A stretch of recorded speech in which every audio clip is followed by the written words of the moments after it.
just got back recently from the farm where they make Lost Malawi tea. And it's not a big industrial tea.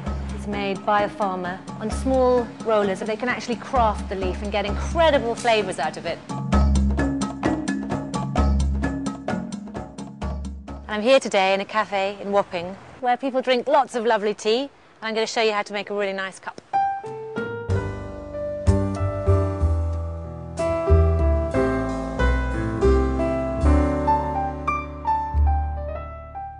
And there's a reason why I use a teapot and not a tea bag, and it's nothing to do with snobbery or affectation.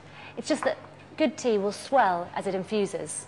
It doesn't matter how good the tea is you put in, if it's all squashed up together and it doesn't get to unfurl as it infuses, you won't get such a great flavour. So have a look at this. You see we've got much bigger particles than you would get in a tea bag. You just need a teaspoon per person. If you're making it for two teaspoons, perhaps an extra one for the pot if you like it strong. And then you pour the water in, and it's a little bit of a fallacy about using very, very hot water, because actually the flavours that dissolve at 100 degrees are the tannins that make your mouth feel very dry. And if you want the sweeter, softer flavours from your tea, they come from amino acids that dissolve at a lower temperature. So you really want to get the water before it reaches the rolling boil. You can pour it first from the kettle into the teacup, and then pour it into the teapot. That will just reduce the temperature down a little bit, but also it will perfectly measure the amount of water you've made your tea with.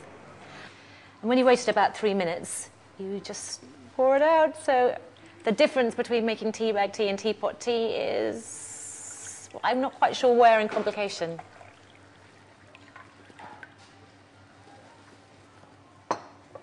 And this is the kind of tea our grandparents would have had. It's a beautifully crafted tea. And you can immediately tell just from the smell that you're getting just a richer, sweeter, more rounded flavour. Lovely without milk, but it'll also be gorgeous with. That's the point about a really nice tea, is that you can drink it with milk or without, depending on your personal preference. You don't have to make it palatable. If you try drinking a cheap tea bag tea without milk, you'll find it really hard. It's absolutely delicious. And you can just put fresh water, again, on that same leaf, and you'll get a lovely, better cup of tea, even better than the first.